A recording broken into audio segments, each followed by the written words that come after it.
to another episode of B2B Marketing Asia podcast. I'm your host, Sheila Berman. Today, we are going to talk about the B word, branding. And joining me today to discuss this topic is Kelly Weber, the Senior Corporate Communications Manager of Aquila Clean Energy Asia Pacific. Welcome, Kelly. Thanks for joining us today. Thanks for having me, Sheila. Great to be here. Before we delve into the topic, I think it would be interesting to our audience to know more about your career journey. You come from a sales background before changing careers. What made you decide to pivot?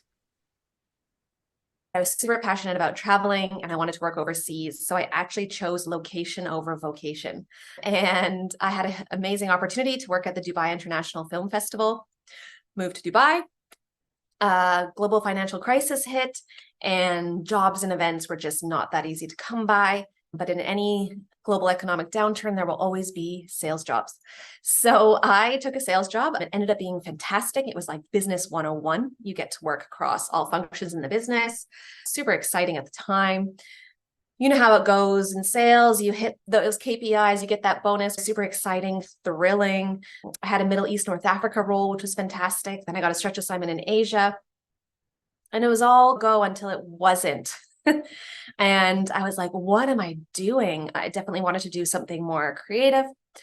They called me the diplomat because if we ever had like a tough client letter or something that had to go out, it would always come to me for editing. And in working with a coach, we looked at really, what have I done? What did I enjoy? What did I want to do more of? And how could I make that pivot? And that was really when I discovered I wanted to move more into communications and branding. But it was a bit tricky. I'd done some upskilling, reskilling, volunteering, everything imaginable, but it was really hard to find work in Singapore. For the junior roles, I was told I was too senior. And for the senior roles, they were like, you've never done this before.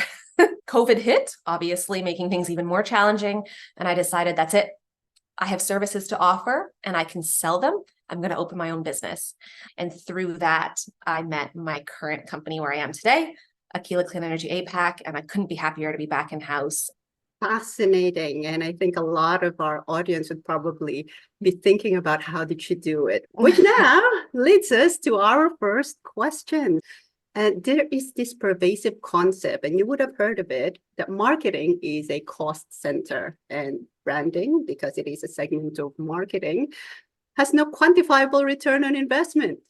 So how do you explain branding's worth to business leaders? I think it's valid, especially as people are looking to cut cost, manage cost. I think the way I would explain it is, look, sales is easy to measure. There's a KPI, there's a deliverable, there's a number, and we all are very comfortable with numbers and knowing tick that's been done or that's been achieved in excess. And I think the challenge is that it's a bit more qualitative, but there's many aspects of the business that we invest in as business people that don't actually have a direct dollar return. So the question is then, is it still worth investing in? And I would say yes, because ultimately, your brand is what people think of your company, right? I can't change the exchange rates. I cannot impact supply chain. I cannot impact available market size. But what I can impact and what I do have influence on is the way that I live the brand and talk about what we do. So I don't think there's ever any lack of value in having a very clear narrative, understanding why you do what you do, sharing that, as well as the values that underpin your business. That's how you work, right? And the vision or mission, where you're headed and the steps you're taking to get there. Yeah, I think, look, there's always going to be people that scrutinize it and think it's not valuable, but I would say, why not? Especially in an environment today where the small actions sometimes can be the ones that set you apart. And branding can be both big and small. Exactly. And I think we will delve more into that in a little bit, because I'm going to be very interested in your answers in some of the questions that I will be asking. Given the outward focus of company branding, because most of the time people would think about, oh, it's the logos, it's the script, or whatever it is when you talk to branding. So it's, for me, I look at it as very externally focused compared to the internal focus of employer branding, which is another aspect of branding. Should companies prioritize one over the other? Great question. So I actually think you only have one brand. And whether you only have one brand, corporate branding could be one facet of that. You touched on logos, et cetera, colors, et cetera. And employer branding is another piece. I'll explain the touch points there. But really, you're just sharing the same message and the same experience, but with different audiences. And as on anything related to communications, you might have to tweak the message slightly, or the delivery, or the format, or the channel based on your audience and their needs. But ultimately, the external, that corporate branding, has to marry with the employer branding. Otherwise, you're going to be telling two different stories. And if the writing on the wall doesn't match the employee experience, then you're going to have that dissonance, right? And that's when you run into issues. That's when you might see a negative Glassdoor review. So I would say that branding needs to be established beyond a beautiful logo and brand colors. Who are you? What do you stand for? Why are you doing what you're doing? How are you operating? How are you delivering? As well as where are you headed? And I think when that is uniform across both corporate branding and employer branding, it becomes one cohesive story. And hopefully, if the business is run and the culture aligns with that branding story, becomes one unified experience. So I think the main difference is employer branding touches on the employee experience. So there's 5 main touch points, which would be prospective employees or people outside of the company.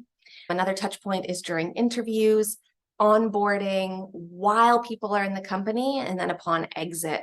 So those are all brand opportunities, and corporate branding would be a bit different, right? That might be through your social media, it might be through your media strategy, website, etc. But everything needs to be unified to tell the same story, to have that cohesive brand experience. I actually loved it when you mentioned about the culture and the values, because a lot of times there is a bit of a disconnect between what the corporate guidelines and the values are into what is being displayed or what is being lived. So now we come to the strengthening of the corporate brand, or the branding in general. What should be the main considerations for companies when it comes to strengthening and protecting the brand? Because you already mentioned about negative Glassdoor reviews. Like I touched on earlier, there needs to be consistency across touch points. I think you also need to deliver on that brand, which, that, like you just said, the culture maybe doesn't reflect the brand or something like that. And so really, most important is consistency. Your messaging and your branding must be consistent. That's across platforms, across channels, interactions, both in your day-to-day interactions with external parties, as well as within the organization. And it needs to be lived. If you can make it consistent and lived, then you're going to build upon that experience time and time again. And I think having a great product is not a sales strategy. Having some exciting announcements is not a PR strategy. Having a great logo is not a branding strategy. So there has to also be some meat behind it, so that over time, across those platforms where you're engaging with your audience, you are consistently sharing that message and growing that presence. And I don't think there's any way around it. It has to be done, and you have to show up as that brand time and time again.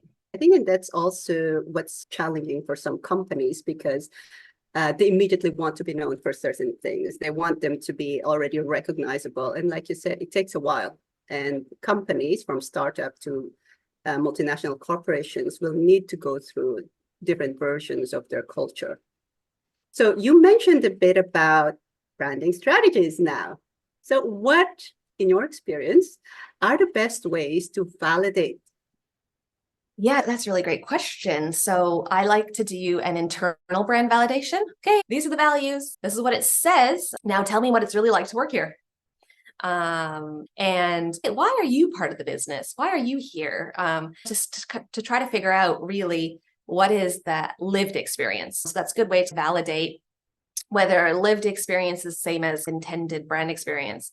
That, of course, crosses over with culture, right? There's no way to do any kind of branding without considering culture. So brand is how people experience your company. Culture is how people behave every day. And there's no way to have one without the other. Now, once you've started your branding effort, so that is, let's say you have your narrative, where you're headed, why you're doing what you're doing, your values and everything is set, the best is to really go out and share that messaging and then look for that feedback. And again, that could be as simple as, we've done this campaign, what's your impression?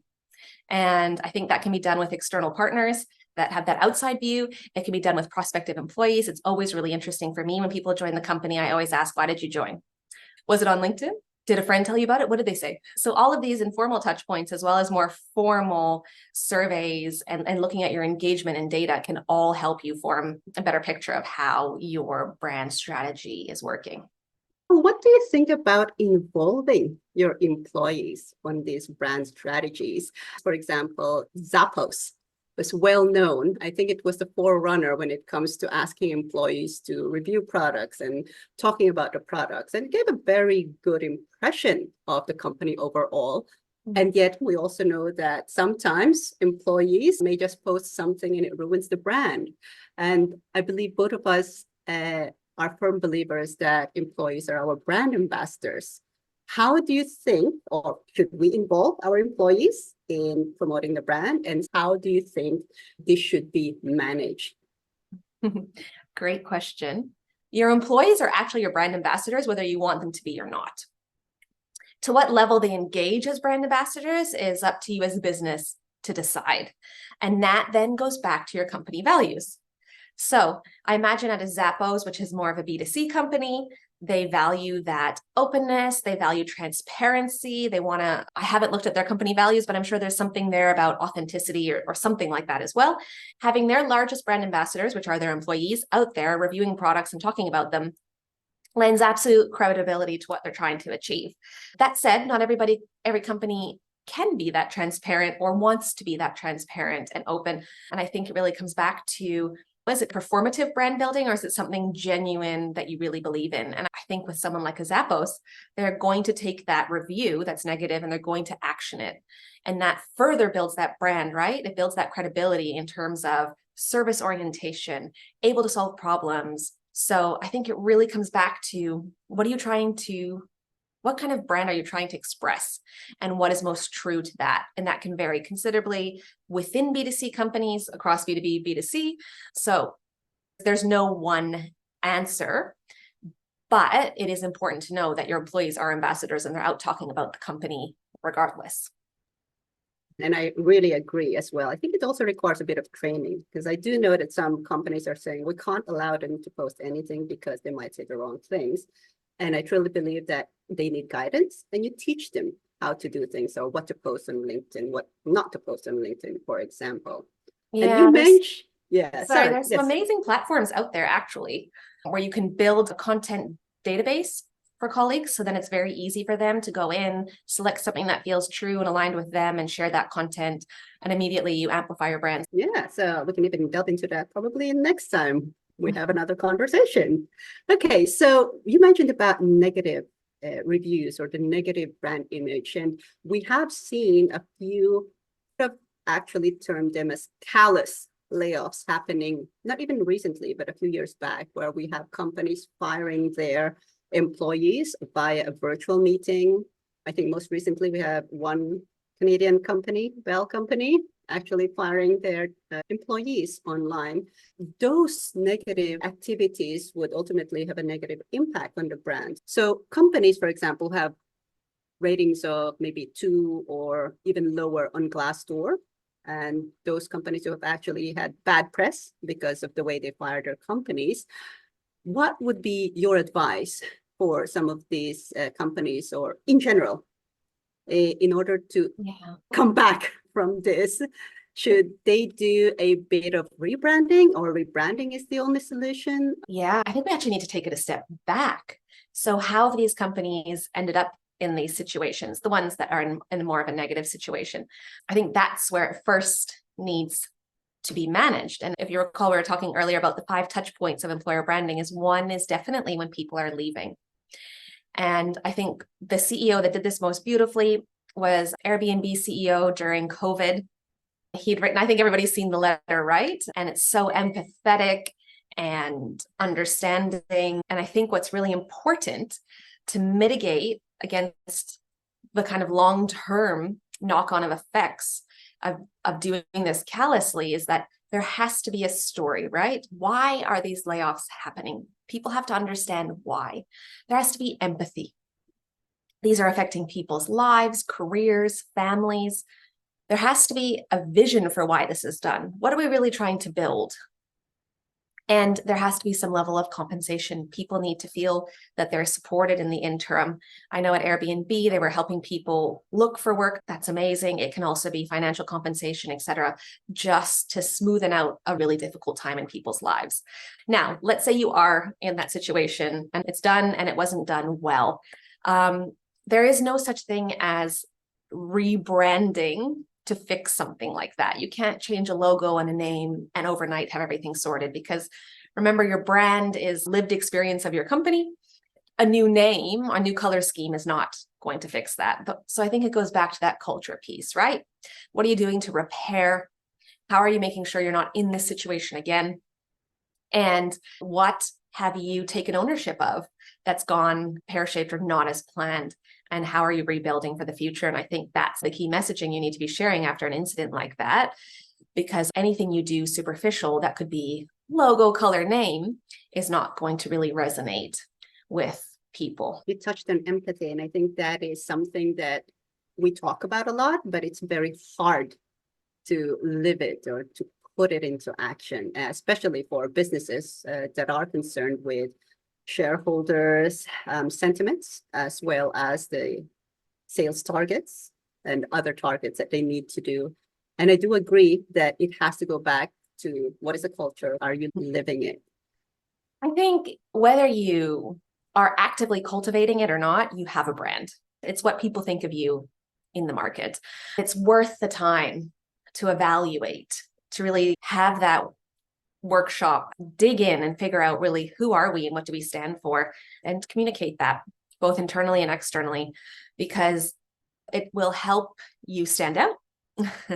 It will help you connect with the audiences that you want to, whether that's customers, prospects, partners, potential employees. And I think in this day and age, with so much competition and market challenges, it's not actually expensive. It just takes a little bit of brainstorming, a bit of work on that messaging, but it's absolutely worth it. And it'll come back to you in spades when people say, oh yeah, I know your company. Thank you. Very insightful conversation, Kelly. Thank you for joining us again. And that's it for this episode of B2B Marketing Asia podcast.